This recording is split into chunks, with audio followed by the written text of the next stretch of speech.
আল্লাহ রাসূল বলেছেন প্রত্যেকটা মানুষের শরীরে এক টুকরা মাংস আছে, এই মাংসটা যদি ভালো হয়ে যায় পুরা শরীরটাই ভালো হয়ে যায়, আর এই মাংসটা যদি খারাপ হয়ে যায় পুরা শরীরটাই খারাপ হয়ে যায়। কথা কোন ঠিক কিনা? সাহাবারা জিজ্ঞাসা করলেন, ইয়া রাসূলুল্লাহ সাল্লাল্লাহু, এই মাংস যদি ভালো হয়ে যায় পুরা শরীরটাই ভালো হয়ে যায়, আর এই মাংসটাই যদি খারাপ হয়ে যায় তাহলে পুরা শরীরটাই খারাপ হয়ে যায়, ওই মাংসটার নাম কি? আল্লাহ রাসূল বললেন ওই মাংসটার নাম হচ্ছে আলা ওয়াহিয়াল কলব, ওই মাংসটার নাম হচ্ছে কলব, যার নাম আত্মাবাদিল। সুবহানাল্লাহ।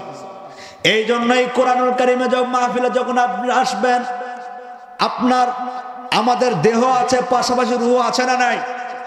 কারণ দেহ আল্লাহ তৈরি করেছেন, মাটি থেকে তৈরি, এই দেহের খোরাক কিন্তু আল্লাহ মাটি থেকে বানিয়েছেন। আউযু বিল্লাহি মিনাশ শাইতানির রাজীম। বিসমিল্লাহির রহমানির রহিম। قد أفلح المؤمنون الذين هم في صلاتهم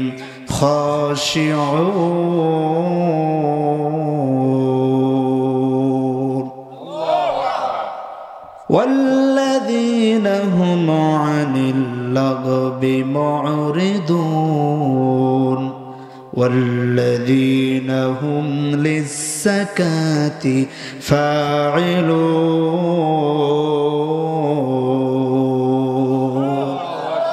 وفي شان حديث أو كما قال النبي عليه الصلاة والسلام قال لا تجعلوا بيوتكم مقابر إن الشيطان ينفر من البيت الذي تقرأ فيه سورة البقرة.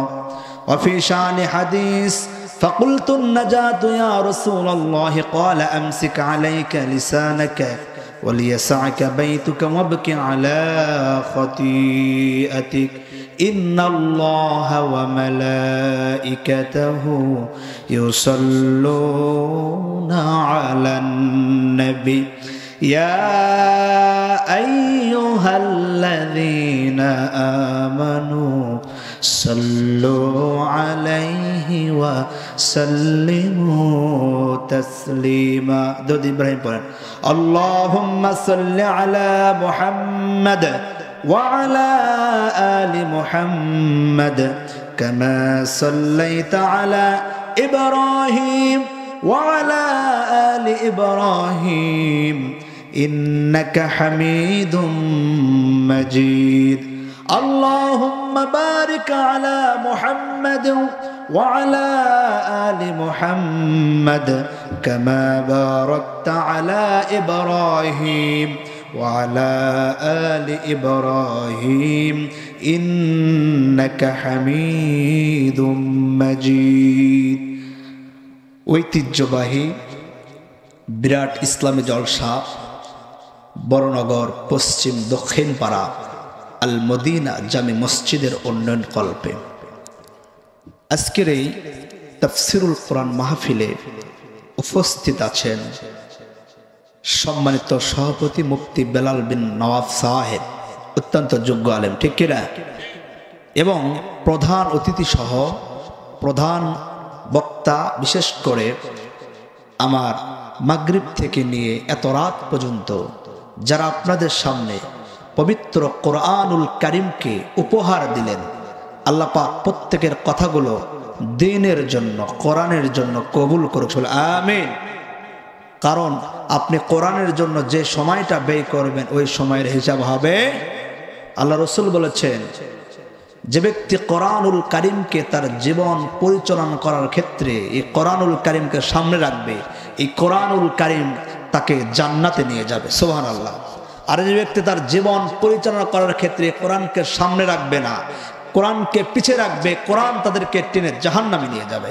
কোথায় নিয়ে যাবে? তাহলে আমরা জান্নাত চাই না জাহান্নাম চাই? কথা বলেন, কি চাই? জান্নাত চাওয়ার দরকার আছে না নাই? কারণ কুল্লু উম্মতি ইয়াদখুলুনাল জান্নাহ, আল্লাহ রাসূল বলেছেন আমরা যত উম্মত আছে সকলে জান্নাতি। সুবহানাল্লাহ বলবেন না? একজন হিন্দুকে যদি আপনি জিজ্ঞাসা করেন, ভাই আপনারা মরলে কোথায় যান? কয় মরলে স্বর্গে যায়। কোথায় যায়? কথা বলেন। অথচ একজন মুসলিমের বিশ্বাস মরলে কবরে যাওয়া যায়। কোথায় যাওয়া যায়? একজন হিন্দুর বিশ্বাস মরলে স্বর্গে যাওয়া যায়। আর মুসলিমকে যদি জিজ্ঞাসা করেন মরলে কোথায় যাবেন, ওই মরলে কবরে যাবে। কোথায় যাবে? মরলে কি মানুষ কবরে যায়? কথা বলেন, কবরে যায়। কারণ মানুষ দেহটা চলে যায়, কিন্তু রুহুর কোনো হিসাব আছে? আর রুহু কিন্তু মরে না। এই যে আল্লাহ রাসূল বলেছেন, আলা ইন্না জাসাদিল্লাহি লা মুযগাতান ইদা সুলুহা সুলুহাল জাসাদু কুল্লুহু ওয়া ইদা ফাসাদাত ফাসাদাল জাসাদু কুল্লুহু আলা ওয়াহিয়াল কলব। চিৎকার মেরে বলেন আল্লাহু আকবার। প্রত্যেকটা মানুষের শরীরে এক টুকরা মাংস আছে। কি আছে? এই মাংসটা যদি ভালো হয়ে যায় পুরো শরীরটাই ভালো হয়ে যায়। সুবহানাল্লাহ বলেন। আল্লাহ রাসূল বলেছেন প্রত্যেকটা মানুষের শরীরে এক টুকরা মাংস আছে। এই মাংসটা যদি ভালো হয়ে যায় পুরো শরীরটাই ভালো হয়ে যায়। আর এই মাংসটা যদি খারাপ হয়ে যায় পুরো শরীরটাই খারাপ হয়ে যায়। কথা কোন ঠিক কিনা? সাহাবারা জিজ্ঞাসা করলেন, ইয়া রাসূলুল্লাহ সাল্লাল্লাহু, এই মাংস যদি ভালো হয়ে যায় পুরো শরীরটাই ভালো হয়ে যায়, আর এই মাংসটা যদি খারাপ হয়ে যায় তাহলে পুরো শরীরটাই খারাপ হয়ে যায়, ওই মাংসটার নাম কি? আল্লাহ রাসূল বললেন ওই মাংসটার নাম হচ্ছে আলা ওয়াহিয়াল কলব। ওই মাংসটার নাম হচ্ছে কলব, যার নাম আত্মাবাদিল। সুবহানাল্লাহ। এই জন্যই কোরআনুল কারীমে যখন মাহফিলে যখন আপনি আসবেন, আপনার আমাদের দেহ আছে, পাশাপাশি রূহ আছে না নাই? কারণ দেহ আল্লাহ তৈরি করেছেন, মাটি থেকে তৈরি। এই দেহের খোরাক কিন্তু আল্লাহ মাটি থেকে বানিয়েছেন। এই রূহ তৈরি করেছেন কে? এ কথা বলেন কে? এই রূহের খোরাক কিন্তু দুনিয়াতে আল্লাহ দেয় নাই। আল্লাহ রাব্বুল আলামিন এই রূহের খোরাক আল্লাহ তিনি নিজেই দিয়েছেন। কারণ বান্দারা যখন কোরআনুল কারীমের জিকিরের আলোচনা শোনে, অনেক মনে করে হুজুর জিকির মানে বোধহয় পীর সাহেবের জিকির। কথা কোন ঠিক কিনা? আরে ভাই, জিকির মানে শুধু পীর সাহেবের জিকির নাই। অনেকে মনে করছে আস্তানায় হু হু হু হু আছে না নাই, ওইটাই মনে এক নম্বর, ওটা আসলে জিকির না। জিকির শুধু তাই নয়, জিকির মানে আলোচনা, যেখানে আল্লাহর স্মরণ করা হবে ওইটার নাম জিকির। বলেন না সুবহানাল্লাহ। আল্লাহ রাব্বুল আলামিন বলতেছেন, ইয়া আইয়ুহাল্লাযীনা আমানু যকুরুল্লাহা যিকরান কাসীরা ওয়াসাব্বিহুহু বুকরাতাও ওয়া আসীলা। আল্লাহু আকবার। আল্লাহ রাব্বুল আলামিন, ইয়া আইয়ুহাল্লাযীনা আমানু, হে ঈমানদারগণ, উযকুরুল্লাহ, তোমরা আল্লাহর জিকির করো। জোরে বলুন, কার জিকির? আল্লাহ ছাড়া কারোর জিকির করা যাবে নাকি? জিকির করলে সঙ্গে সঙ্গে শিরক হয়ে যাবে। কথা কোন ঠিক কিনা? যদি বলি খাজা খাজা খাজা, এই খাজা নামটাকে কলঙ্ক করেছে কিছু বেঈমান। কথা কোন ঠিক কিনা? খাজার নামে গাজা খাইতে খাইতে খাজার অবস্থা শেষ। কয় খাজা খাজা খাজা দিল করে তাজা, ইসমে জালাল গাজার কুলকি খালা হাওয়ালাল হালাল। নাউজুবিল্লাহ বলেন। একজন মাকছেন বলতেছে, ভাই হুজুর গাজা খাওয়া জায়েজ আছে। আপনাদের শরীয়তে গাজা খাওয়া হারাম, কিন্তু মারিফতের কিতাবে গাজা খাওয়া জায়েজ। নাউজুবিল্লাহ বলেন। বলে কেমনে? গাইনজোর গা দাল জা গাজা খাজর খা গাজা খা। আমি বলে এই শরীরা, এই কুত্তারা, আল্লাহ যদি এইটাও দিতে পারে আল্লাহ তো ওইটাও দিতে পারে। গাইন অপেশ গু খা জবর খা গু খা। কথা কোন ঠিক কিনা? এই জন্য জিকিরের একটা সিস্টেম আছে। আপনি ইসলামকে যেভাবে পালন করবেন ওইভাবে হবে না। কারণ আপনি যখন ইসলামকে পালন করবেন, যে আপনি কাজটা করবেন, দেখতে হবে ওই কাজের ভিতরে আল্লাহ এবং রাসূলের নির্দেশনা আছে কিনা। কারণ আল্লাহ রাব্বুল আলামিন বলেন, ইয়া আইয়ুহাল্লাযীনা আমানু লা তুকদ্দিমু বাইনা ইয়াদাইল্লাহি ওয়া রাসূলিহি ওয়াত্তাকুল্লাহা ইন্নাল্লাহা সামিউন আলীম। আল্লাহ রাব্বুল আলামিন বলে, ইয়া আইয়ুহাল্লাযীনা আমানু, হে ঈমানদারগণ। আল্লাহ কাদেরকে বলতেছেন?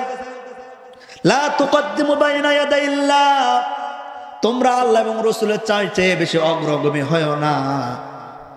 কারণ তোমরা আল্লাহ এবং রাসূলের চাইতে বেশি অ্যাডভান্স হয়ো না। সুবহানাল্লাহ বলেন। আল্লাহ রাসূলের চাইতে কি অ্যাডভান্স হওয়া যাবে নাকি? কারণ আল্লাহ বিশ্বনবী যা কিছু করেছেন, এই রাসূল তো না থাকতো আমরা রোজা বুঝতে পারতাম না, সিয়াম বুঝতে পারতাম না। বিশ্বনবী যদি তা না থাকতো আমরা নামাজ বুঝতে পারতাম না। কথা কোন ঠিক কিনা? আমরা তো সিয়াম শিখেছি, রসুল যেভাবে রোজা রেখেছি আমরা সেইভাবে রোজা রেখেছি। রসুলকে জিজ্ঞাসা করে, ইয়া রাসূলুল্লাহ, আপনি সোমবারের দিনে রোজা রাখেন কেন? বলে, সোমবারের দিন আমি জন্ম নিয়েছি, এই জন্য জন্মদিন উপলক্ষে আমি রোজা রাখি।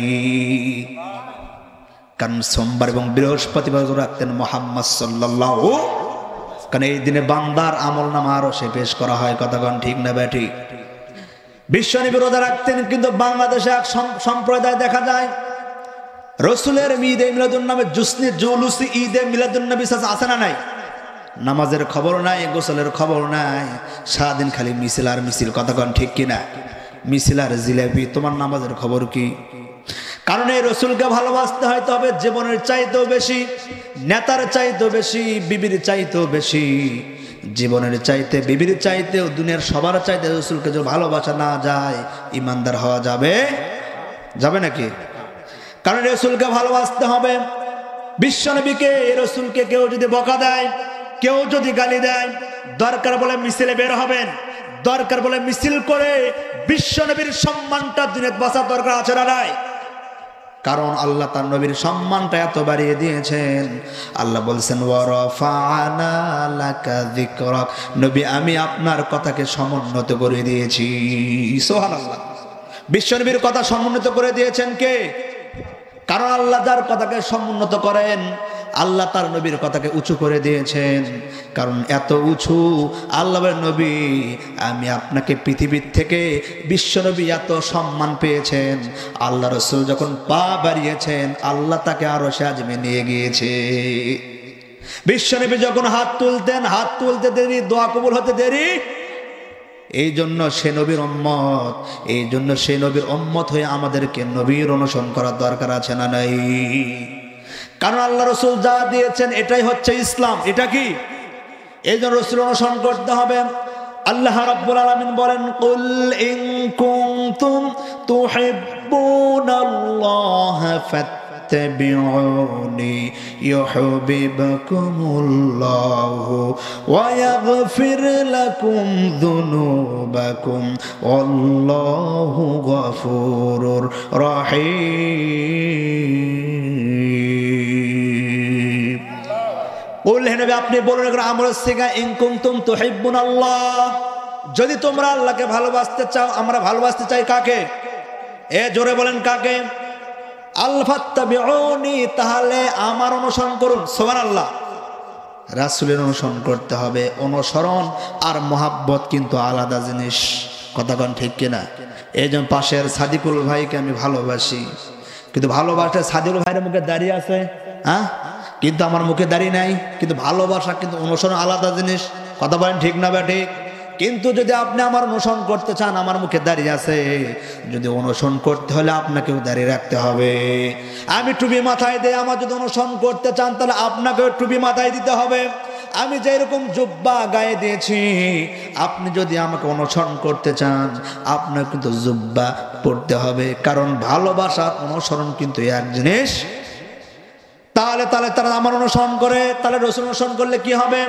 তারপর আল্লাহ বলতেছেন, ওয়া ইয়াগফির লাকুম যুনুবাকুম ওয়াল্লাহু গফুরুর রহিম। তাহলে রসুল অনুসরণ যদি করতে পারো, আমি আল্লাহ তোমাদের জীবনের সমস্ত গুনাহ মাফ করে দিব। তাহলে আমরা শুনতে এসেছি কোরআনুল কারীম, ঠিক কিনা? তাহলে কোরআন থেকে যারা বিরত থাকে তাদের কি হবে? আল্লাহ রাব্বুল আলামিন সূরা তুহার 124 নম্বর আয়াতে বলতেছেন, ওয়ামান আ'রাদা আন যিকরি ফাইন্না লাহু মাঈশাতান দানকা ওয়া নাহশুরুহু ইয়াওমাল কিয়ামাতি আ'মা। আল্লাহ রাব্বুল আলামিন বলেন সুন্দর করে, যে ব্যক্তি দয়াময় আল্লাহর স্মরণ থেকে অন্ধ হয়ে যায়, যে ব্যক্তি আল্লাহর স্মরণ থেকে বিমুখ হয়ে যায়, আল্লাহ 1 নম্বর তার রিজিকের জীবিকা সংকীর্ণ করে দেন। কিয়ামতের ময়দানে আল্লাহ তাকে অন্ধের ন্যায় উঠান, ঠিক কিনা? কারণ আপনার কোটি টাকা আছে, আপনার লক্ষ টাকা আছে, কিন্তু আপনার ঈমান নাই। বুঝতে হবে আপনি পৃথিবীর সবচাইতে বড় ফকির। কথা বলেন, তাই না? ফেরাউনের টাকা ছিল, ক্ষমতা ছিল, সব ছিল, কি ছিল না? ফেরাউনের টাকা ছিল, ক্ষমতা ছিল, রাষ্ট্রীয় সব ছিল, কিন্তু ফেরাউনের ঈমান ছিল না। কথা কোন ঠিক কিনা? আজ কিন্তু ফেরাউন জাহান্নামে আছে। মনে করবেন আমার ক্ষমতা আছে, আমার টাকা আছে, আমার সব আছে, আমি কেন কোরআনে মাহফিলে বসবো? এরকম লোক আছে না নাই? কারণ জীবন কিন্তু চিরকাল থাকবে না। এই জীবন ছেড়ে আমাদেরকে আল্লাহর কাছে যেতে হবে, ঠিক কিনা? ফেরাউনের টাকা ছিল, ক্ষমতা ছিল, সব ছিল, পাওয়ার ছিল, কিন্তু এক নম্বর ফেরাউনের ঈমান ছিল না। কি ছিল না? আজ ফেরাউন কিন্তু জাহান্নামে পড়ে আছে। কিন্তু আসিয়ার টাকা ছিল না, পয়সা ছিল না, কিছুই ছিল না, কিন্তু আসিয়ার এক নম্বর যে জিনিস ছিল, আসিয়া রাদিয়াল্লাহু আনহার সেটা ঈমান ছিল।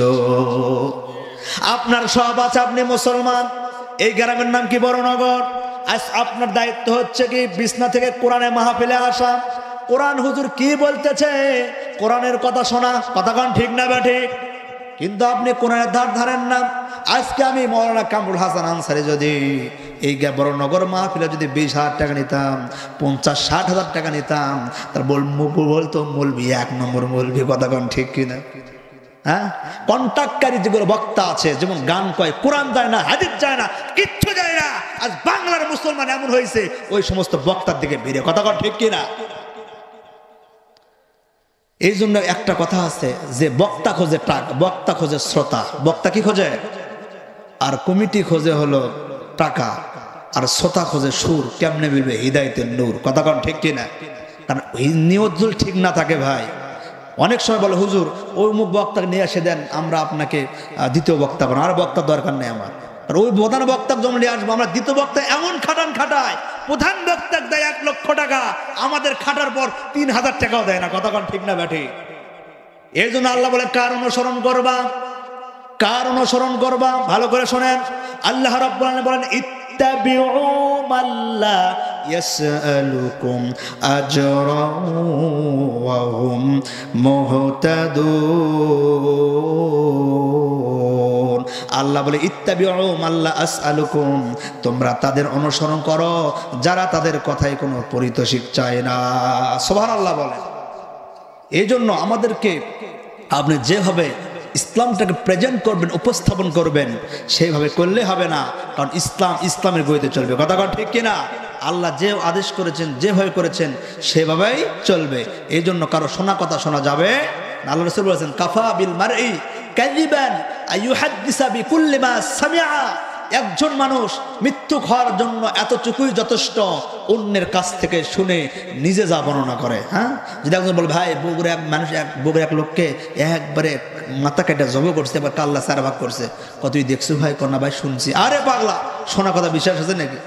এই জন্য ইসলামের কাছে আমরা সকলে সমান। হাদিস তেলাওয়াত করেছিলাম যে আলা ইন্না জাসাদিল্লাহ, 1 টুকরা মাংস আছে। কয় টুকরা মাংস আছে? এই মাংস যদি ভালো হয়ে যায় পুরো শরীরটাই ভালো হয়ে যায়। এই মাংস যদি খারাপ হয়ে যায় পুরো শরীরটাই খারাপ হয়ে যায়। সাহাবারা জিজ্ঞাসা করলেন ইয়া রাসূলুল্লাহ, এই মাংস ভালো হলে পুরো শরীরটাই ভালো, এই মাংস খারাপ হলে পুরো শরীরটাই খারাপ, তাই এই মাংসের নাম কি? আল্লাহ রাসূল বলেন আলা ওয়াহিয়াল কলব, এই মাংসের নাম হচ্ছে কলব, যার নাম আত্মা বা দিল। বলেন না সুবহানাল্লাহ। তাহলে এই জন্য শীতকালে ঠোঁট ফাটে। শীতকালে কি ফাটে? এই ঠোঁটটাকে সংরক্ষণ করার জন্য মানুষ কি লাগায়? ভেজলিন লাগায়, তাই না? যে মেয়ের চেহারা কালো দেখবেন, এই চেহারাকে ফর্সা করার জন্য আটা, সোনু, পাউডার সব লাগায়। বাংলাদেশে যখন বিয়ে শাদী হয় দেখবেন কনেকে সাজার জন্য বিউটি পার্লারে নিয়ে যাওয়া হয়। কিন্তু কোথায় নিয়ে যাওয়া হয়? বিউটি মানে কি? সুন্দর, বিউটিফুল মানে সুন্দরময়। যেখানে একজন কন্যাকে সুন্দর করার জন্য একটা দোকান খুলে রাখছে, নাম রাখছে বিউটি পার্লার। কথা কন ঠিক কিনা? তো যখন আমাদের প্রচণ্ড গরমকাল আসে, আমরা এই গরম থেকে বাঁচানোর জন্য ফ্যান ছেড়ে দেয়, এসি ছেড়ে দেয়, যাতে করে আমার একটু আরাম লাগে, তাই না? আল্লাহ বলেন আমিও একটা দোকান খুলে রেখেছি। আল্লাহু আকবার। আল্লাহ বলে আমি একটা দোকান খুলে রাখছি, সেই দোকানের মসজিদ। দুনিয়ার মানুষ যদি 5 মিনিটের জন্য এই মসজিদে যায়, 5 মিনিটের জন্য আমি আল্লাহর গোলামি করার জন্য যাই, আমি আল্লাহ তার দিলটা ঠান্ডা এবং শীতলদায়ক হয়ে থাকে, তার দিলটা জান্নাতি মুখী হয়ে যায়। এই জন্য মসজিদ যখন যাব আমাদের পোশাকটাও সুন্দর করতে হবে, ঠিক কিনা? শুধু পোশাক সুন্দর করলে হবে না। এই যে আমার পোশাক সুন্দর, পোশাকের পাশাপাশি আমাদের কিন্তু অন্তরটাও, মনটাও সুন্দর করতে হবে। হ্যাঁ, মন সুন্দর করলে হবে না, মনের পাশাপাশি এই সমাজটাও সুন্দর করা দরকার আছে না নাই? আপনি ভালো মানুষ, আপনি মসজিদে যাচ্ছেন নামাজ পড়ার জন্য, আপনার বাড়ি থেকে মসজিদে 100 মিটার দূরে আপনি সুন্দর করে অজু করলেন, অজু করে মসজিদ থেকে যাচ্ছেন, যাইতে যাইতে দেখলেন ওই পাড়া উত্তর পাড়া বাদশার বউ একবার লাইন উদি বাইর করে আপনার সামনে যাচ্ছে, আপনার চেয়ারটা পড়ছে, কারণ চোখের কোনো দোষ আছে, চোখটা পড়ে গেছে, আপনি মসজিদে গেলেন, আবার জানি এইখানে বাদশাহ আমাকে ভাই রাগ হয় না ভাই, আমি ওয়াজ করছি গায়ে মান্দা ওই পাড়া উত্তর পাড়া বাদশার বউ, বাদশাহ আসে লাঠিলে হাজির, হুজুর আমার বউজি ব্যাপার দেয়, আপনি জানলেন কেমনে? ভাই না উদাহরণ দিয়েছে ভাই, মসজিদে আপনি গেলেন, মসজিদে যাওয়ার পর আপনি কাবাতে শরীফাতে আল্লাহু আকবার বললেন, আপনার চেহারা আছে কাবার দিকে, চোখ আছে নিচের দিকে, মন করছে কি মাল দেখলো রে, কি মাল দেখলো, কথা কোন ঠিক কিনা? এই জন্য খালি আপনার এই পোশাক সুন্দর করলে হবে না, পোশাকের পাশাপাশি আপনার মনটাও সুন্দর করতে হবে, মনের পাঁচটা একদিন কোরআনী সমাজ হয়ে যাবে, বলেন না সুবহানাল্লাহ। কারণ এই সমাজটা সুন্দর করার, এই সমাজে যত মানুষ আছে প্রত্যেকের দায়িত্ব এই সমাজটাকে সুন্দর করা, এই সমাজ যেন মদ গাঁজা ইয়াবা যা কিছু আছে মিটিং করে মিছিল করে সব কিছু দূর করার দরকার আছে না নাই? আর এই কথাগুলো ইমামদেরকে মসজিদে মেম্বরে আল্লাহু আকবার হুঙ্কার দিয়ে কথা বলতে হবে, কথা কোন ঠিক কিনা? কারণ আল্লাহর দিনের কথা বলবো, এই ব্যাপারে কোনো ভয়। আমি ইমাম সাহেব বয়ান করতেছি, আমার বয়ান শুনে আপনি ফজর নামাজ কাজাও হইতে পারে, আবার পড়তে পারেন, কথা কন। এই নামাজটা যদি আল্লাহর দিন, যদি নামাজ যদি কায়েম করা হয়, তাহলে আমার বিশ্বাস কেউ নামাজ ছাড়বে পারবে না। আল্লাহ রাব্বুল আলামিন বলেন, আল্লাযীনা ইম্মাক্কান্নাহুম ফিল আরদি আকামুস সালাতা وَأَتَوُا الزَّكَاةَ وَأَمَرُوا بِالْمَعْرُوفِ وَنَهَوْا عَنِ الْمُنكَرِ وَلِلَّهِ عَاقِبَةُ الْأُمُورِ।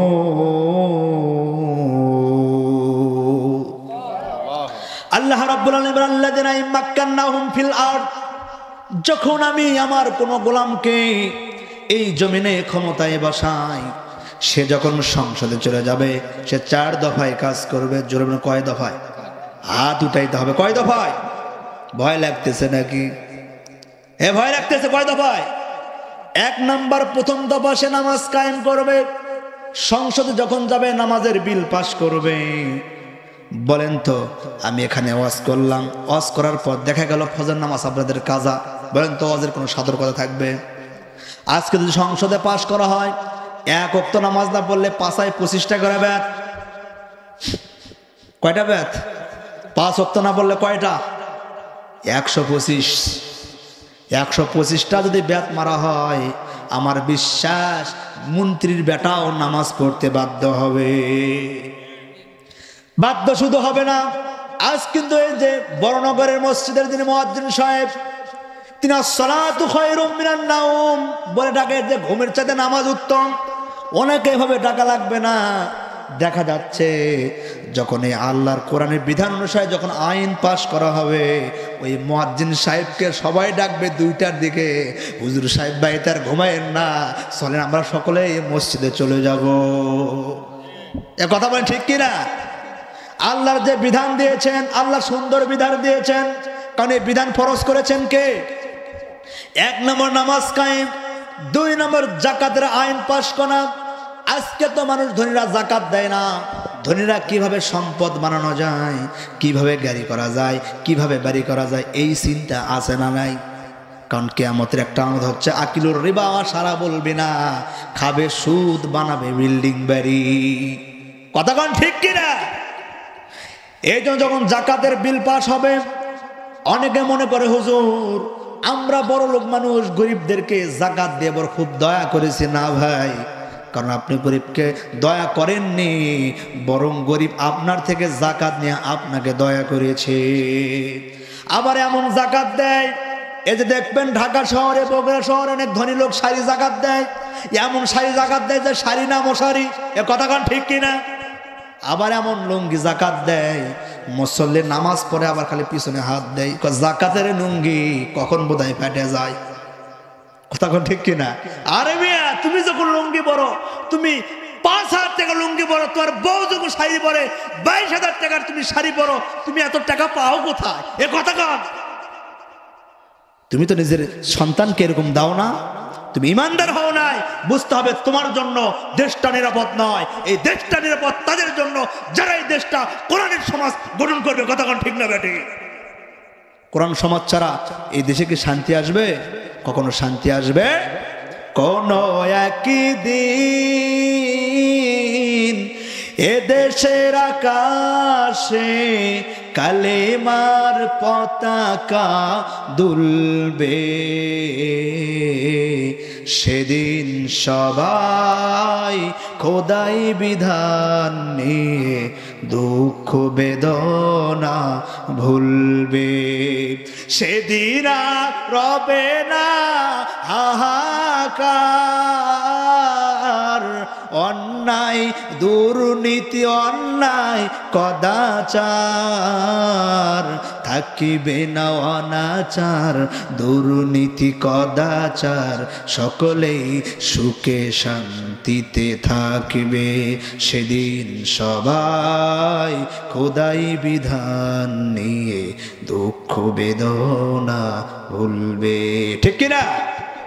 এই জন্য সেই দিন আল্লাহ পাক দিয়ে দিবেন, আল্লাহ পাক ওই দিন আমাদেরকে দিয়ে দিবেন। 3 নম্বরে যেটা করবে সেটা হলো তারা কি করবে? সৎ কাজ প্রতিষ্ঠা করবে। দেশে যত সৎ কাজ আছে, যেই কাজটা মানুষের উন্নয়ন হয়, কল্যাণ হয়, যেই কাজটা মানুষের উপকার হয় সেই কাজটা করবে। আর দেশে যত অন্যায় কাজ আছে সবটা দূর করবে। কারণ মুমিন চায় সব সময় আল্লাহর জমিনে আল্লাহর দিন যেন প্রতিষ্ঠা হতে পারে। সুবহানাল্লাহ। এই জন্য আল্লাহর দিন প্রতিষ্ঠা আল্লাহ ফরজ করে দিয়েছেন। কারণ মুমিনদেরকে সাহায্য করেন কে? ভালো করে খেয়াল করে শুনবেন। বদরের যুদ্ধে যেই সব কাফের মারা যায়, তাদের আত্মীয় স্বজনের অন্তরে এক প্রতিশোধের আগুন জ্বলছিল। এমনকি সুলাফার 2 পুত্র সেই যুদ্ধে হযরত আসিম রাদিয়াল্লাহু তাআলা আনহুর হাতে নিহত হয়।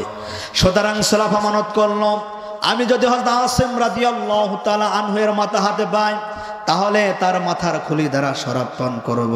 নাউজুবিল্লাহ বলেন।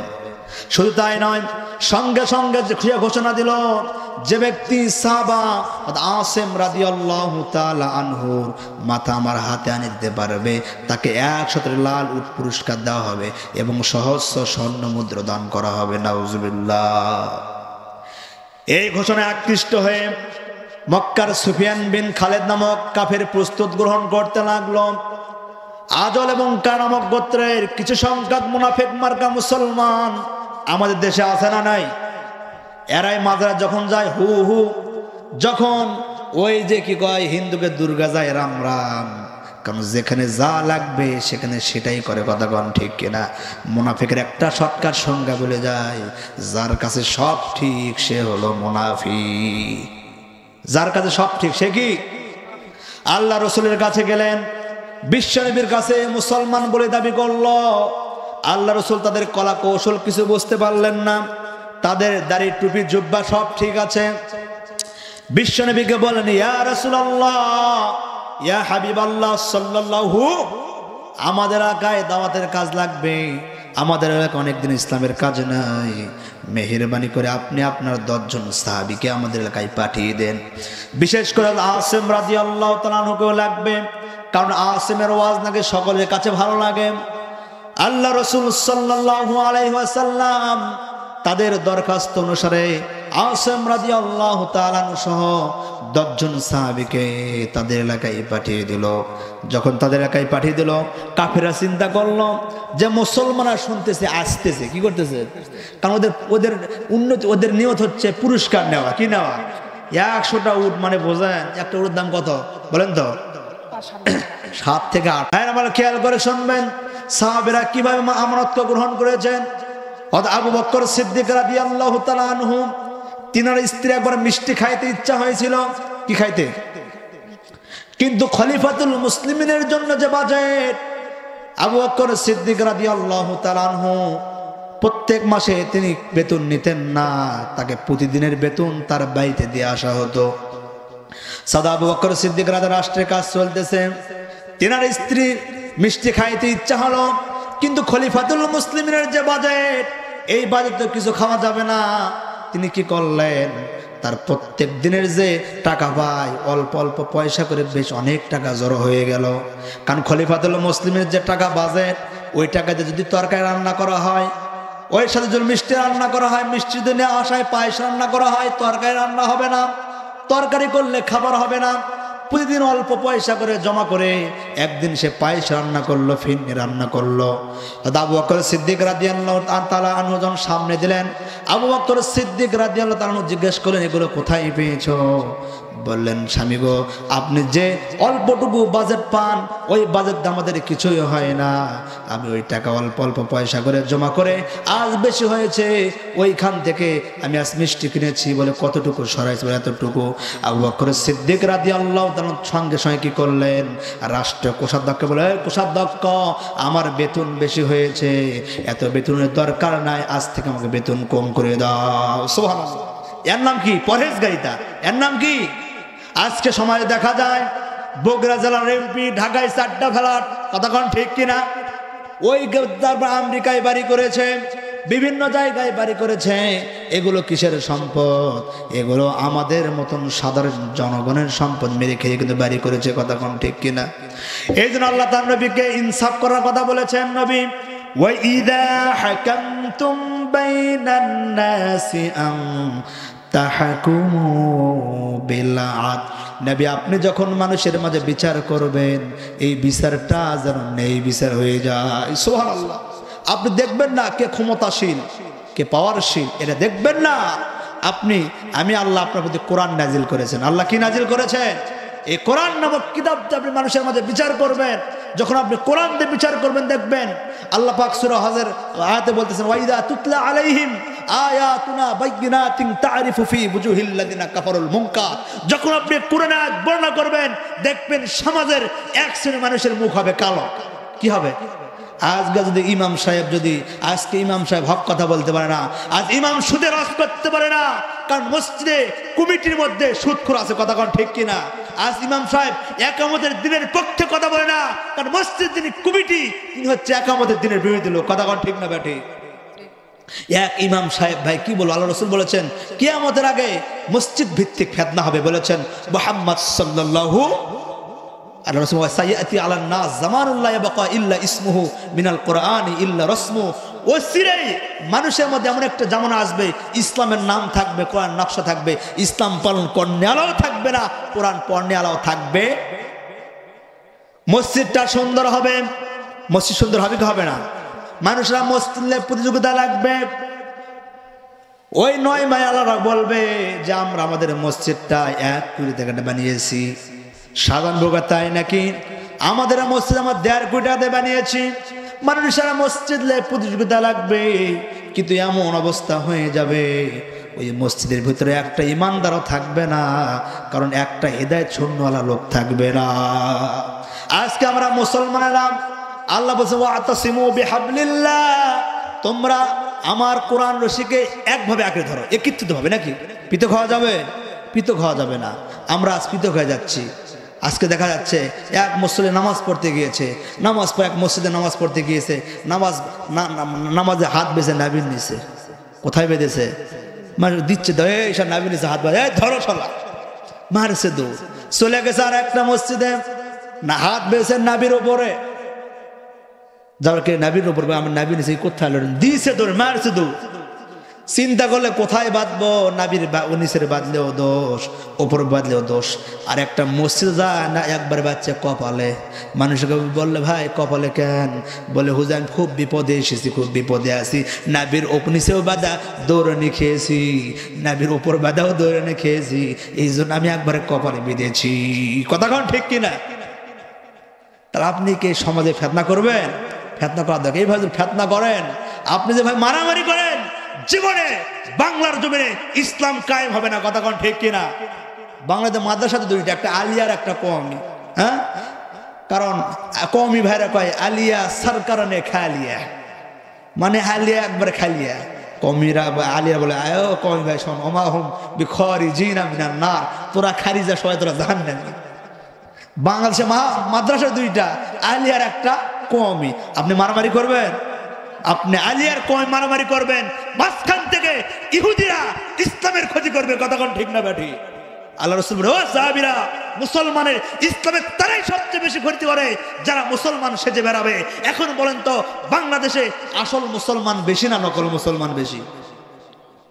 জোরে বলে, নকল মুসলমান বেশি। এই জন্য তারা ইসলামের মধ্যে ঢুকে ইসলামের সবচাইতে বেশি ক্ষতি করার চেষ্টা করে, কথা কোন ঠিক কিনা? ভাইয়ের আমার খেয়াল করে শুনবেন, এই জন্য আল্লাহর দিনটা মানুষের কাছে আমানত। আল্লাহর দিন মানুষের কাছে কি? আর একটা খেয়াল করবেন, আল্লাহর দিন কারো কাছে দায়বদ্ধ নয়।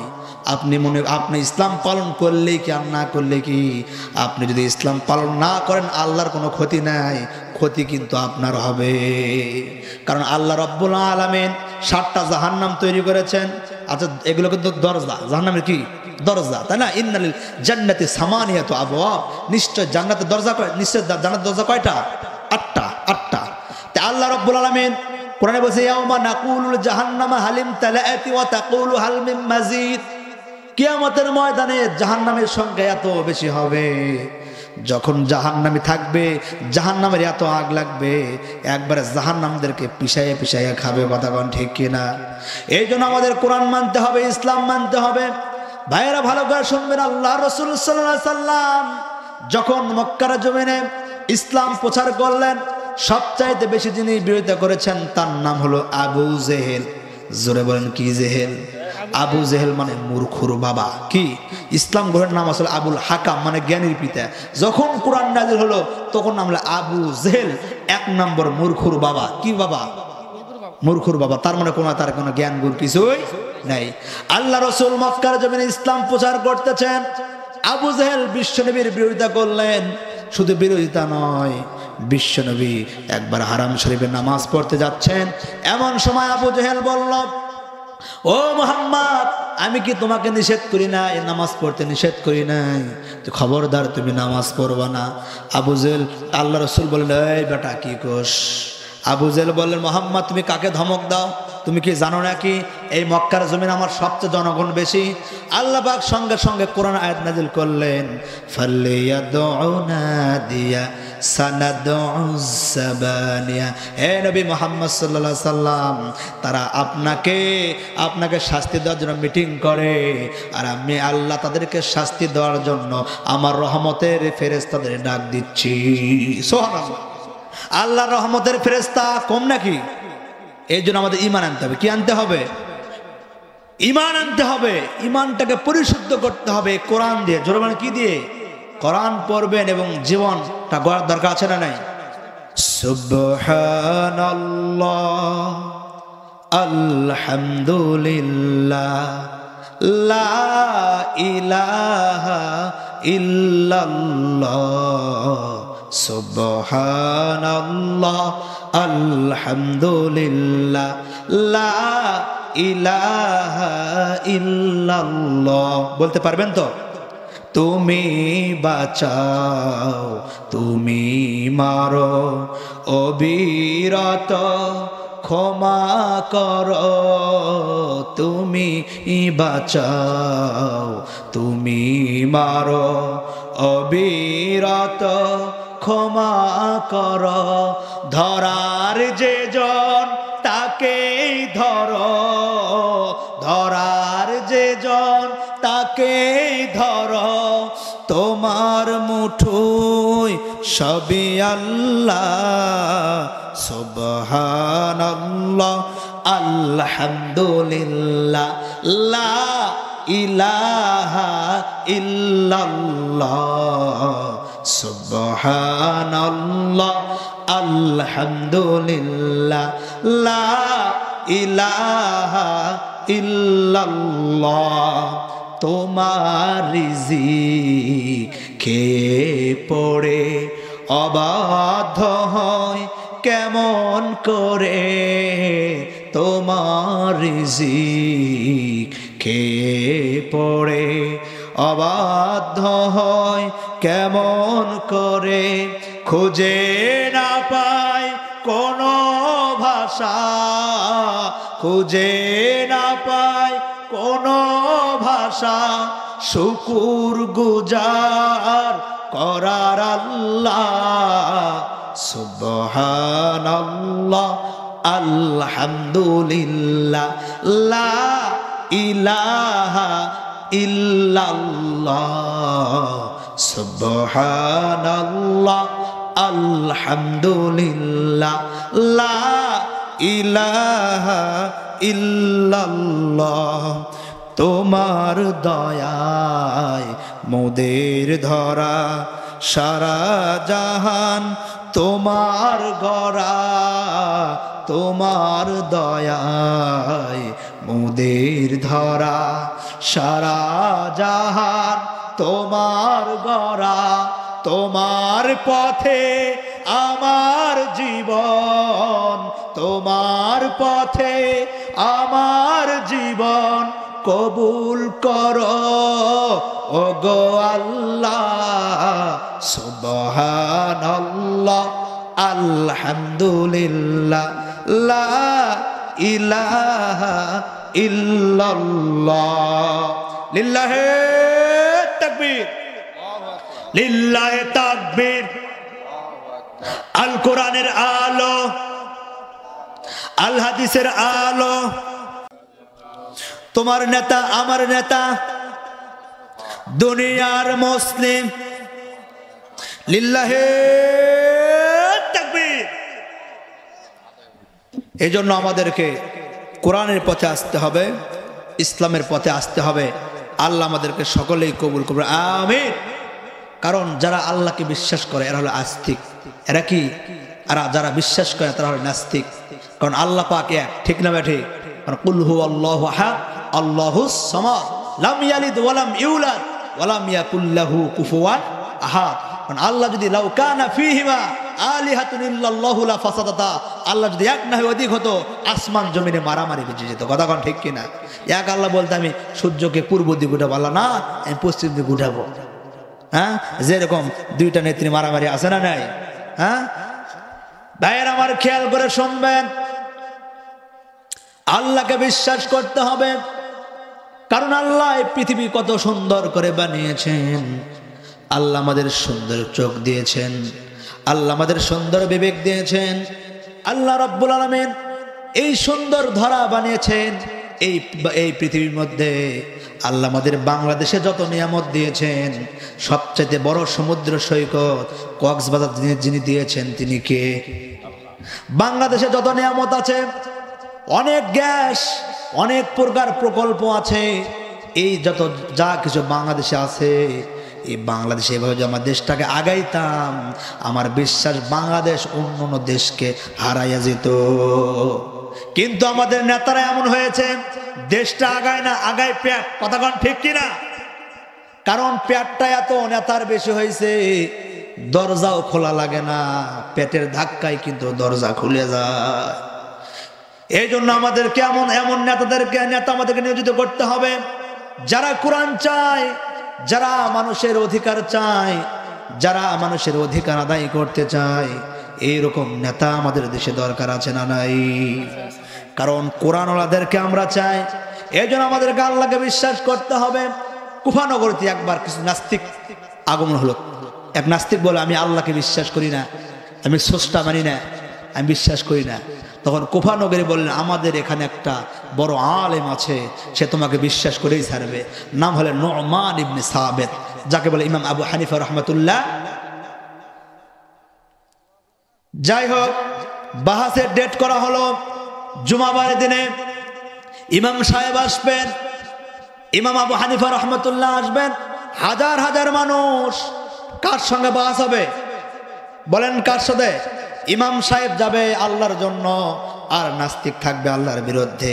তাহলে বলেন দুই পক্ষ কি এক হবে নাকি? যাই হোক, বাহাসের দেশ হলো। তারপরে চলে গেল বাহাস করার জন্য। ইমাম আবু হানিফা রাহমাতুল্লাহ আলাইহি তিনি একটু ইচ্ছা করে দেরি করে আসলেন ওই বাহাসে যাওয়ার জন্য। বাহাসে যাওয়ার পর তারপরে নাস্তিক বললেন, নাস্তিক থেকে রাগ আমাকে খেপে গেছে, আপনি কিসের আলেম মানুষ, আপনার কোনো সময়ের কোনো জ্ঞান নাই মিয়া, আপনার সাথে কে বাহাস করে? বললেন, ভাই শোনেন, মানুষের তো একটু সময়ের এক থাকতে পারে, বিপদ হতে পারে।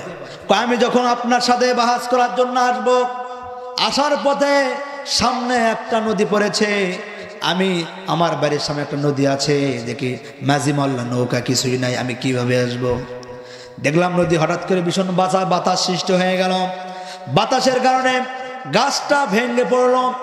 গাছের এক অংশ স্থল ভাগে আর এক অংশ জল ভাগে। এমন সময় দেখা গেল যে মিস্ত্রি নাই, কিছুই নাই, কাঠগুলো এমনিতে কাঠ হয়ে গেল।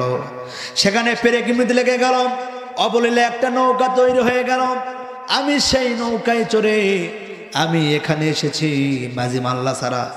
নাস্তিক বলল, ও ইমাম সাহেব, আগে মনে করেছিলাম আপনি খুব বড় জাননেলা, কিন্তু আপনি এক নম্বর ডাল খাইছেন। কি খাইছেন? বলে কেমনে? কয়েকটা নৌকা কেমনে হবে? ওইটা কাঠ তৈরি করতে হবে, তার পেরেক লাগাইতে হবে। মাঝি মোল্লা সহ নৌকা আসতে পারে না, কেমনে হবে? বলে নাস্তিক, একটা নৌকা যেমন তার মালিক ছাড়া মিস্ত্রি ছাড়া হয় না, বিশাল আকাশ বিশাল জমিন, এটা কেমনে হয়? এই জমিনে একটা মালিক আছে, চিল্লায় বলেন তিনি কে? আল্লাহ রাব্বুল আলামিন জমিন তৈরি করেছেন। কারণ যারা নাস্তিক তারা আল্লাহকে বিশ্বাস করে না। এক নাস্তিক বলে আল্লাহর মাথায় কোনো বুদ্ধি নাই। কেন বুদ্ধি নাই? বিশাল বড় বটে গাছ, হ্যাঁ, অনেক উঁচা, তার ফলগুলো গোটাগুলো ছোট ছোট ছোট। বটে গাছের গোটা ছোট না? আর তরমুজ গাছ মাটির থাকে, তার এক একটা তরমুজ 5 কেজি 10 কেজি আছে না নাই? আল্লাহর মাথায় কোনো বুদ্ধি নাই। এমন সময় দেখা গেল বিশাল ঝড় হইয়া ওই বটের গোটাটা নাস্তিকের নাগত পড়েছে, নাকটা একটু রক্ত পড়েছে। না বলে আল্লাহর মাথায় বুদ্ধি আছে। যদি বটের গাছ যত বড় গাছ অনুযায়ী যদি ফল হতো, আর নাকটা ওই তরমুজে মজুর ফল হতো, নাকটা আমার 4 ভাগ হতো। কথা ঠিক কিনা? কারণ আল্লাহ যে জায়গায় যেটা দেওয়ার দরকার আল্লাহ কিন্তু সেটাই দিয়েছেন। যেই জায়গায় যে জিনিস দেওয়ার দরকার আল্লাহ সেটাই দিয়েছেন। কারণ তুই বান্দা খুশি থাকবি না, এক থাকবি। কারণ আল্লাহ যে জায়গায় যে সেট করতে হবে আল্লাহ সেট করেছেন। বলেন না সুবহানাল্লাহ। আল্লাহ ফাবিআইয়ি আলা রাব্বিকুমা তুকাজ্জিবান, বান্দা তুমি আমার কোন নিয়ামতকে অস্বীকার করবা? সুবহানাল্লাহ। এই জন্য আল্লাহ বলে, বান্দা তুমি আমাকে সেজদা দিবা, জবানে আল্লাহর জিকির করবা, কপাল দিয়ে আল্লাহকে সেজদা করবা। আমি তোমাকে কি সুন্দর কপালটা দিয়েছি। বলেন না সুবহানাল্লাহ। পশু কথা বলতে পারে না, মানুষ কথা বলে, ঠিক কিনা? কারণ পশু কথা বলতে পারে না, মানুষ কথা বলতে পারে। আল্লাহ বলেন, বান্দা হাল আতা আলাল ইনসানি হিনুম মিনাদ দাহরি লাম ইয়াকুম শাইয়্যাম মাযকুরা। এ বান্দা, তোমার কাছে এমন একটি সময় এসেছিল না যখন তুমি উল্লেখযোগ্য বিষয় বস্তু সম্পর্কে অবগত ছিল না, তোমার নাম ছিল না, তোমার পরিচয় ছিল না, তোমাকে কেউ চিনতো না, তোমাকে কেউ জানতো না। কথা কন ঠিক কিনা? বুখারী শরীফে একটা হাদিস বলে যায়, ভাই আপনারা শুনবেন? কে শুনবেন? হাত উঠান থেকে শুনবেন আপনারা, হাত নামান। একটা কথা বলি, এক লোকের বাচ্চা কাচ্চা হয় না, একটা মেয়ের বাচ্চা কাচ্চা হয় না। তো বাচ্চা কাচ্চা কিভাবে হবে? এক পীর সাহেবের কাছে গেছে। কার কাছে গেছে? বলে, হুজুর সাহেব বাচ্চা কাচ্চা তো হয় না, বাচ্চা কাচ্চা কিভাবে একটু পদ্ধতি বলেন তো। বলে, বাচ্চা কাচ্চা হবে, একটা সত্য আছে যে শয়তানকে ভাত খেলেন লাগবে। কাক ভাত খেলেন লাগবে? চিন্তা করলো যে শয়তানকে আবার কোথায় পাবো রে? যাই হোক, জিঙ্কের বাচ্চা আছে, শয়তানকে তো ভাত করে শয়তান পাবে কোথায়, তাই না? চিন্তা করলো শয়তানকে কোথায় পাওয়া যায়। তোমার যে বলেছে তার কাছে যাওয়া তো দরকার। বলে, হুজুর আসসালামু আলাইকুম পীর সাহেব, এখন আপনি তো বলেন বাচ্চা তো হচ্ছে, শয়তানকে ভাত করে শয়তান পাবো কোথায়? দেখবেন যে মসজিদের সবার পাশে যায় এবং সবার আগে যায় বের হইল শয়তান। ওই কি কথা বলেন কি? ওইখানে চুপ করে আছে যে মসজিদে সবার পাশে কে যায়, সবার আগে কে বের হয়। যাই সবার যায় পাশে গেছে আর সবার যায় আগে বের হয়েছে, ওই লোকটা হলো আপন চাচা। আর কি চাচার সাথে আবার কাজে হল 3 মাসের কাজে, কথা বলে না। আসসালামু আলাইকুম চাচা, আমার ভাই তো আপনার দাওয়াত। চাচাও খুশি, যাক একবারে এই মিলে যদি মিল ভাববারটা হয়, তাই না? ও বাবা, আমি তোমার দাওয়াতটা গ্রহণ করলাম। যাই হোক, বাইরে গেছে মুরগি দিয়ে একবার খাবার দিয়ে চাচা ঘ্যাস করে খাইছে। বাবা, আমাকে দাওয়াত দেওয়ার উদ্দেশ্য কি বাবা? দাওয়াত দেওয়ার উদ্দেশ্য, চাচা আপনার বৌমার বাচ্চা কাচ্চা হয় না, পীর সাহেবের কাছে গেলাম, পীর সাহেব বলে যে শয়তানকে ভাত খেয়ে লাগবে। তাহলে শয়তানকে না যাই মসজিদের সবার পাশে যায়, সবার আগে বের হয়। আমি লক্ষ্য করেছি আপনি সবার পাশে গেছেন আর সবার আগে আপনি এসেছেন। চাচা আপনি সে শয়তান। আর সর্বনাশ, শালা আগে সম্পর্ক আছে ওটাই ভালো আসলো, খাবার সঙ্গ দূর হলো। আমার এই ঘটনা শুনে যাওয়া কি করে যাওয়া লাগবে, নাহলে বুঝতে আপনার ওই গুরু কথা বুঝতেছেন। আবার মা বোন হইচই করতে, হুজুর আমাদের ওয়াজ একটাও কয় না, খালি বাবার ওয়াজ।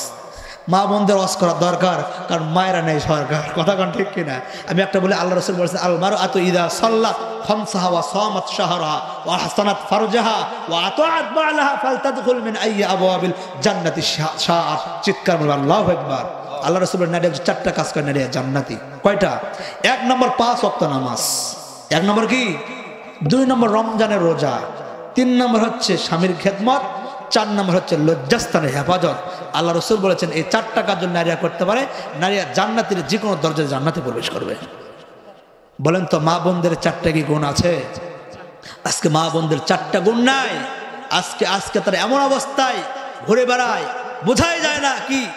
একটা মেয়ে যদি সুন্দর হয় বোরকা পরে গ্রাম দিয়ে হেঁটে যায়, মানুষেরা তাকে সম্মান করে, কথা কোন ঠিক কিনা? আল্লাহ রাসূল বলেছেন আল আরিয়াতুন কাসিয়াতুন মুমিলাতুন মাইলাত।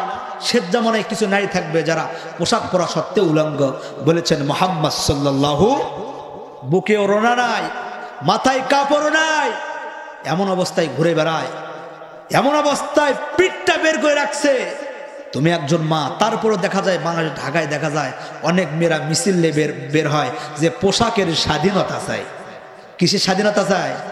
এই পোশাক পরেও হয় নাই। পোশাকের স্বাধীনতা বলতে কি বুঝাও? ন্যাংটা হয়ে ঘুরবা? বাংলাদেশে হবে না, এটা মুসলমানের দেশ, ইমানদারের দেশ। এই দেশে কোনো অশ্লীলভাবে বেরোতে যাওয়া যাবে না, কথা বল ঠিক কিনা? তুমি মেয়ে হয়ে তুমি বেপরোয়াভাবে চলাফেরা করো, তুমি পর্দা করলে করবা, না করলে না করবা, ওটা আমাদের কোনো আপত্তি নাই। আমরাও জানি যে জিনিসটা যত দামি তার প্যাকেটটাও তত দামি, কথা কোন ঠিক কিনা? কোনো সম্ভ্রান্ত নারী, কোনো ভালো বংশের মেয়ে কখনো বেপরোয়াভাবে ঘোরাফেরা করতে পারে? অনেক নারী দেখা যায় এই যে শীতকাল, এই শীতের সময় গেঞ্জি পরে ঘুরে বেড়াইতে আসে না নাই? আমরা চিন্তা করি যে 3-4টা জ্যাকেট দেওয়া হয় না, এদের শরীরে কি স্পিড গো, নাউজুবিল্লাহ বলেন। আল্লাহ রাসূল বলেছেন বুখারী শরীফে স্পষ্ট হাদিস, যেই নারী পুরুষের পোশাক পরবে, যে পুরুষ নারীর পোশাক পরবে, তাদের উপর আল্লাহ লানত, বলেছেন মুহাম্মদ সাল্লাল্লাহু। দেখবেন অনেক সময় চোখে পড়ে, দেখবেন অনেক ছেলে আছে, অনেক মেয়ে আছে, অনেক মেয়েরা দেখবে কি করছে, ট্রাউজার জামা পরে, আছে না নাই? একবারে শার্ট পরে, একবারে মাথায় ক্যাপ লাগায়, কথা কান ঠিক কিনা? আল্লাহ রাসূল বলেছেন এদের পর আল্লাহ লানত। আপনি একজন বাবা, আপনি বাবা হয়ে আপনি কি জানেন আপনার মেয়ে, ও মা বোন কপালে হাত দিয়ে, যুবক হাত দিয়ে বলতেছি, তুমি ঘরে গোপনে, ঘরে একা একা গোপনে কি করতেছো? মনে করতেছো না আল্লাহ দেখতেছে না? আল্লাহ সব জানে, আপনার মনে খবরও জানে, কথা কন ঠিক কিনা? আল্লাহ ইয়ালামু খায়িনাতাল আয়ুন ওয়া মা তুখফিস সুদূর। এ বান্দা তোমার চক্ষুকে গোপন করে, অন্তর কি লুকোচুরি করে, দুনিয়ার কেউ জানে না, আমি আল্লাহ জানি, বলেন না সুবহানাল্লাহ। এ বান্দা তুমি কি করো, কোথায় কি করো, পৃথিবীর কেউ যদি না জানে, আমি আল্লাহ জানি। আল্লাহ সব জানে কি জানে না? এই জন্য আমাদেরকে সতর্ক করতে হবে। তুমি কোথায় মেসেজ করো, কোথায় অন্যায় করো, কোথায় কি করো, তুমি তোমার বাপকে ফাঁকি দিচ্ছ, তুমি তোমার নিজেকে ফাঁকি দিচ্ছ, তুমি তোমার পরিবারকে ফাঁকি দিচ্ছ। 1 নম্বর তুমি অযোগ্য সন্তান, তোমার কোনো যোগ্যতা নেই, কথা কর ঠিক কিনা? এই সময় দেখো অনেক সন্তানের আছে যারা ফজরের সময় নামাজে ওযু করতেছে, ওযু করে নামাজ পড়ে যাচ্ছে, সেও সন্তান, তুমিও সন্তান। তার মানে তুমি এমন সন্তান হয়েছো যে তুমি পিতামাতার সর্বনাশ হয়ে দাঁড়িয়েছ। তুমি নামাজের খবর নাই, তুই বাবাকে ধোঁকা দিচ্ছ, এটা করা যাবে না। আর সন্তান যাদের বালেক প্রাপ্ত হয়েছে, আপনার ছেলেকে বিয়ে দিবেন, মেয়ে বালেক প্রাপ্ত হলে তাকে বিয়ে দিবেন, কারণ বিয়ে একজন মানুষের মানে সবচাইতে চরিত্রের গ্যারান্টি দিতে পারে। আল্লাহ রাসূল বলেছেন মাইয়াদমান লিমা বাইনা লিহিয়াইহি ওয়া মা বাইনা রিজলাইহি আদমাল্লাহুল জান্নাহ। যে ব্যক্তি তার দুচল মধ্যবর্তী স্থান মুক্ততা জিহ্বার হেফাজত করবে, আমি রাসূল তার জন্য জান্নাতের গ্যারান্টি হয়ে যাব। আল্লাহ রাসূল বলেছেন এই পৃথিবীতে সবচেয়ে 4 জন নারী সুন্দরী। এ বলেন কয়জন? আল্লাহ রাসূল বলেছেন পৃথিবীর 4 জন নারী সুন্দরী। 1 নম্বর আমাদের আদি পিতা হাওয়া আলাইহিস সালাম, 2 নম্বর হচ্ছে বিশ্বনবী মেয়ে ফাতেমা, 3 নম্বর হচ্ছে ইব্রাহিম আলাইহিস স্ত্রী সারা, 4 নম্বর হচ্ছে ইউসুফ আলাইহিস সালামের স্ত্রী জুলাইখা। যেমন কয়জন বলেন? যাদের সাথে ওই সেরা খাওয়া আছে, এ কথা বলেন। এদেরকে দেখলেই যুবকরা মাথা পাগলা হয়ে যায়। এদেরকে যদি তো না খায় থাকা লাগতো, কথা কথা ঠিক কিনা? সাল্লাম তখন ছটফটায়। আল্লাহ রাব্বুল আলামিন কি করলেন? আদম আলাইহিস সালামের বাম পাজর থেকে আমাদের মা আম্মা জান হাওয়া আলাইহিস সালামকে তৈরি করলেন। সুবহানাল্লাহ। তৈরি করে পাশে রেখে দিলেন। পাশে রাখার পর ফুটফুটে এত সুন্দরী ছিলেন। আদম যখন জাগলেন, আদম আলাইহিস সালাম হাওয়ার দিকে হাত বাড়াইছেন, আল্লাহ আদম থাম, দেখাও যাবে না, স্পর্শ করা যাবে না। আদম বলে, আল্লাহ যে কাজ করলে দেখা যাবে, স্পর্শ করা যাবে, ওইটা আমাকে বলে দেন। সুবহানাল্লাহ বলেন। তার মানে এই কথার দ্বারা প্রতীয়মান হচ্ছে বিবাহ করার আগে একজন অবিবাহিত নারী পুরুষ দেখা হারাম। অনেকে বলে, হুজুর আমি ভালো নিয়তে তাকাই। কি নিয়তে তাকায়? আরে মেয়ে তোর কিসের নিয়ত? ভালো নিয়তে তাকায়। এখন বলতে, হুজুর আমি একটা মেয়ের সঙ্গে প্রেম করেছি হুজুর, প্রেম করার পর বিয়ের নিয়তে প্রেম করেছি, কিন্তু ব্রেকআপ হয়ে গেছে। কিন্তু হুজুর এটা তো গুনাহ হইল না হুজুর, প্রেমের নিয়তটা তো ভালো ছিল। হ্যাঁ, কারণ মদ আপনি যখন খাবেন, আপনি কি বিসমিল্লাহ বলে খেলে কি শুদ্ধ হবে? সভাপতি সাহেব কথা কয় না কে হুজুর? কিন্তু গুনাহকার হলো জানেন, গুনাহ হয়েছে হুজুরের। কেন? আপনি যে শুনলেন এটাই বড় গুনাহ। আল্লাহ রাব্বুল আলামিন আদম আলাইহিস সালাম যখন হাত বাড়াদম, দেখাও যাবে না, স্পর্শ করা যাবে না। আদম আছে, আল্লাহ কি করলে দেখা যাবে, স্পর্শ করে পদরে বলে দেন। আল্লাহ বলে, আদম তাহলে তোমাকে বিবাহ করতে হবে। কি করতে হবে? বললাম বিবাহ করতে রাজি আছি গো। বিবাহ করলে হবে না, মোহরনা দেওয়া লাগবে। বলে মোহরনা দেওয়া কি ফরজ? এই মুরব্বি বেটা বসেন। মোহরনা দেওয়া কি কার আইন? আল্লাহর আইন। মোহরনা দিতে হবে। মহরনা না দেওয়া বন্ধু বিবাহ করা যাবে। কি মহরনা? কবের বিশ্বনিপতি 500 বার দরুদ পড়বা, এটাই তোমার জন্য মহরনা। সুবহানাল্লাহ। এজন্য মহরনা দিতে হবে। ভাইরা আমার, বুখারী শরীফে চাচা যায় না বাজা বাজা, ও বাজা আখিরি মুনাজাত, বসেন বসেন, বসে যান। হ্যাঁ, সময় আগে দোয়া শেষ করে দেওয়া লাগবে। যাবা দেবো না একবার। ভাইয়া তুমি ভাইয়ের আমার খেয়াল করে শুনে, বুখারী হাদিস। কিসের হাদিস? হাদিসটা আপনি শুনে যান চাচা, না গেলে ঘুম হলো বা আপনার জ্বালায় আমি ওয়াজ করে পাবো না। বসেন আপনি, তাকবীর দেন, লিল্লাহে তাকবীর, লিল্লাহে তাকবীর। আর মা বোনদের ওয়াজ করেছিস নাকি? মা বোন ওয়াজ বাকি আছে? অনেক জায়গায় দেখা যায় সমানে বক্তা গালে গুলে যায়, মা বোনদের ওয়াজ নেই। হ্যাঁ, এখন মা বোনদের কালকা হবে তো কিছু বলার দরকার। মা বোনের বাইরে কি বক্তা আনলো রে? একটাও মেয়েদের ওয়াজ নাই, মেয়েদের একটা ওয়াজ নাই। আর বাবারাও খুশি হবে যে খালি বাবা খালি মা বোনদের খালি চাচিকে খালি চাচি গুলো বাজ দেবেন। মা বোন একটা হাদিস বলে যায়, বাড়িতে যখন যাবেন তখন আপনারা চাচি যারা আছে চাচাক সালাম দেবেন। কি দেবেন? সালাম। যখন আমি আমি আমি জুমার নামাজ পড়া, এক সময় একটা মহিলাকে আসলে হুজুর স্বামীর সাথে আমার বোনে না, কি করে না? এরকম সমাজের লোক আছে না নাই? তা আপনি আপনার তাবিজ দেন। মানুষ কিন্তু তাবিজ খোঁজে ভাই। তাই আমি বললাম, মা গো মা, আমার একটা তাবিজ আছে 1500 বছর আগের। আল্লাহু আকবার বলে। আল্লাহ রাসূল বলেছেন, যে ব্যক্তি তার পরিবারে স্ত্রীকে সালাম দিবে, ওই পরিবারটা আল্লাহ শান্তি রহমতে ভরিয়ে দিবেন। যারা চাচি আছেন, চাচা যারা আছেন, চাচা চাচা চাচা আজ গাজা ভাই চাচি সালাম, আসসালামু আলাইকুম। চাচি কবে কি খবর গে, কে গো গিয়ার বাপ, এর কি করিচ্ছ? ভাক্কা করার জায়গা পাও না, এ বলবি কি বলবি না? কারণ আপনি তো দেননি। যখন আপনি আস্তে আস্তে চাচিক সালাম দিবেন, দেখবেন ওই সংসারটা আল্লাহ পরিপূর্ণ করে দিবে। সুবহানাল্লাহ বলে। বুখারী শরীফের হাদিস। কিসের হাদিস বললাম? ভাইয়ের আমার খেয়াল করে শুনবেন, বুখারী শরীফের হাদিস। আল্লাহ রাসূল বলেছেন, আল্লাহ পাক বনী ইসরাইলের 3 শ্রেণীর মানুষকে পরীক্ষা করার জন্য ইচ্ছা জাগলো। জোরে বলেন, কয় শ্রেণীর মানুষ? আল্লাহ রাসূল তাদের চরিত্র সম্পর্কে বললেন, 1 নম্বর কুষ্ঠরোগী, 2 নম্বর হচ্ছে তাকওয়ালা, 3 নম্বর অন্ধ। আল্লাহর পক্ষ থেকে ফেরেশতা আসলেন। প্রথমে আসলেন কুষ্ঠরোগীর কাছে, এসে বললেন, তুমি কি চাও? কুষ্ঠরোগী বললেন, হাই রে হাই, কুষ্ঠ মানে যার সাদা রোগ, যার অনেক ঘাও হয়েছে, মানুষ ঘৃণা করে। আমার অনেক রোগ হয়েছে, আল্লাহ যদি এই রোগ থেকে আমাকে হেফাজত করতেন তাহলে আমি অনেক ভালো হয়ে যেতাম। কারণ মানুষের রোগের কারণে আমাকে ঘৃণা করে, মানুষ আমাকে কেউ দেখতে পায় না। ফেরেশতা যখন তার শৈলে হাত বুলাইয়া দিলেন, সঙ্গে সঙ্গে আল্লাহ রাব্বুল আলামিন তার রোগটা ভালো করে দিলে। এরপরে তুমি কি কি পাইতে চাও? বললেন, আমাকে একটা উট দিলে হবে, আমি ওইটালে সংসার করে খাবো, গরিব মানুষ। ফেরেশতা একটা গর্ভবতীর উট দিলেন, আর বরকতের জন্য দোয়া করে দিলেন। দোয়া করার পর দেখা গেল ওই ফেরেশতা চলে গেলেন। দুই নাম্বার কোন ব্যক্তি? টাকওয়ালা। কি ব্যক্তি? টাকওয়ালা, যার মাথায় চুল নাই, আছে না নাই? মাথায় চুল নাই, টাকলু মুরে, আছে না নাই? বললেন না তুমি কি চাও? বললেন আমার মাথায় চুল নাই, মানুষের আমাকে ঘৃণা করে, যদি আমার মাথায় চুল থাকতো কেউ আমাকে ঘৃণা করতে পারতো না। তখন ফেরেশতা কি করলেন? তার মাথায় হাত বলার সঙ্গে সঙ্গে গজগজা চুল হয়ে গেল। সুবহানাল্লাহ। এরপর তুমি কি পেতে চাও? বলে আমাকে যদি একটা আপনি গাভী দিতেন, তাহলে ওই গাভী দিয়ে আমি আস্তে আস্তে সংসারটা আমার বড় হয়ে যেত। সুবহানাল্লাহ বলেন। ফেরেশতা কি একটা গর্ভবতী গাভী দিলেন।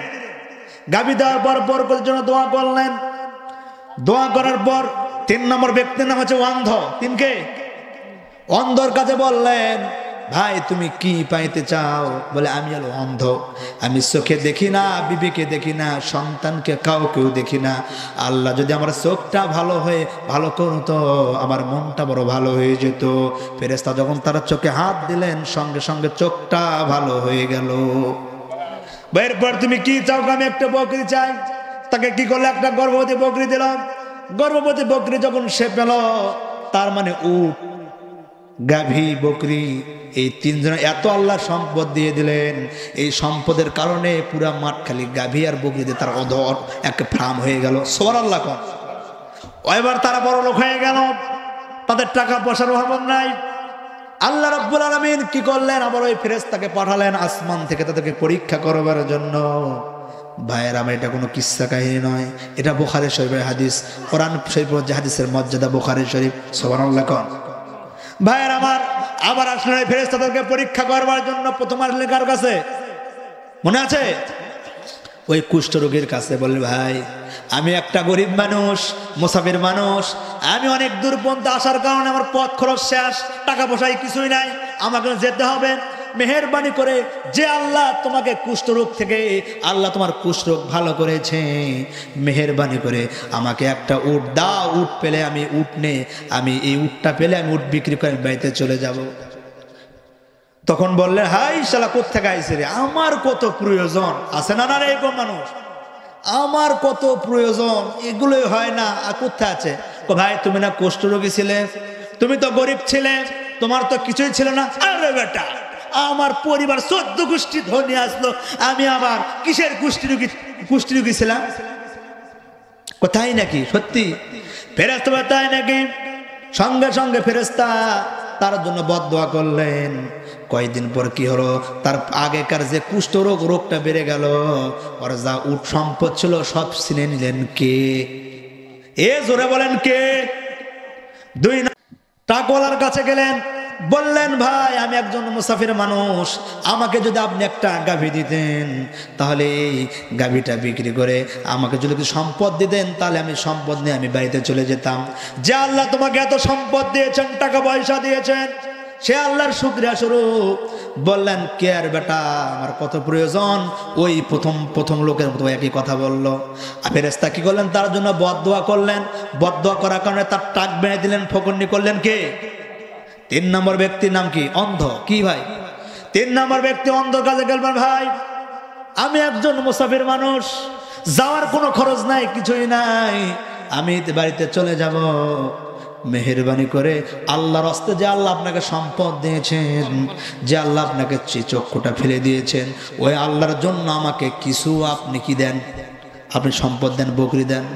অন্ধ বললেন, হ্যাঁ ভাই সত্য কথা, আমি গরিব ছিলাম, আমি অন্ধ ছিলাম, আমার কিছুই ছিল না, মেহেরবানি করে তুমি তোমার যা ইচ্ছা হয়, তুমি যত বকরি আছে সব নিয়ে যাও, যদি মন চায় সব নিয়ে যাও, কোনো আমার সমস্যা নাই, কারণ আমি চোখটা ফিরে পেয়েছি। সুবহানাল্লাহ। ফেরেশতা বলেন, ভাই আমি কিছুই নেব না, কারণ আমি তোমাদেরকে পরীক্ষা করতে এসেছি। ওই 2 জন ফেল করেছে, তুমি পরীক্ষায় পাশ করেছো।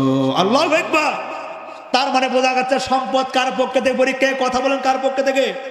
আল্লাহ রাব্বুল আলামিন বলেন, ওয়ালা নাবলুওয়ান্নাকুম বিশাইইম মিনাল খাউফি ওয়াল জু'i ওয়া নাকসিম মিনাল আমওয়ালি ওয়াল আনফুসি ওয়াস সামারাত। আল্লাহ রাব্বুল আলামিন বলেন, ওয়ালা নাবলুওয়ান্নাকুম বিশাইইম মিনাল খাউফ, আমি আল্লাহ তোমাদেরকে পরীক্ষা করব ভয়, ক্ষুধা, ধন মাল এবং সয় সম্পত্তির ক্ষতির দ্বারা। এর মধ্যে আমি আল্লাহ ধৈর্যশীলকে চেয়ে নেব। তবে বান্দা তোমাদের রিজিক বৃদ্ধি পাবে, একটা কাজ করতে হবে, ফালিয়াবুদু রব্ব হাযাল বাইত আল্লাযী আত'আমাহুম মিন জু' ওয়া আমানাহুম মিন খাউফ। চিৎকার করে আল্লাহু আকবার। আল্লাহ রাব্বুল ফালিয়াবুদু রব্ব হাযাল বাইত, এই রবের ঘরের মালিক ইবাদত করো। আল্লাযী ইসমে মাউসুল, যিনি ক্ষুধা লাগলে খাদ্য দিবেন। ক্ষুধা লাগলে খাদ্য দিবেন কে? এ জোরে বলেন কে? এবং ভয় থাকলে ভয় থেকে নিরাপত্তা দান করবেন। ঈমান যদি আমাদের ঠিক হয়, এই জন্য কবি বলেছেন, আজ বিহন ইব্রাহিম কা ঈমান পয়দা, আগুন হয়ে যাবে খাপ সুরত মে গুলিস্তা বয়দা।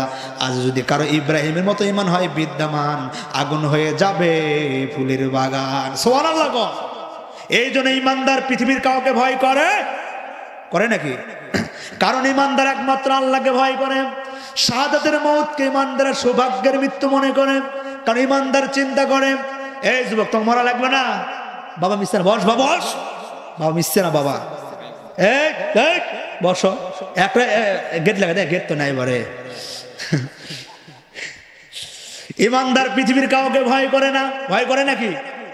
ঈমানদার মৃত্যুকে শাহাদাতের মওত মনে করে, কারণ ঈমানদার চিন্তা করে আমাকে বিছানায় থাকলে আমাকে মরতে হবে, অ্যাক্সিডেন্টে হলেও আমাকে মরতে হবে, যেভাবে হোক আমার মরণ আছে।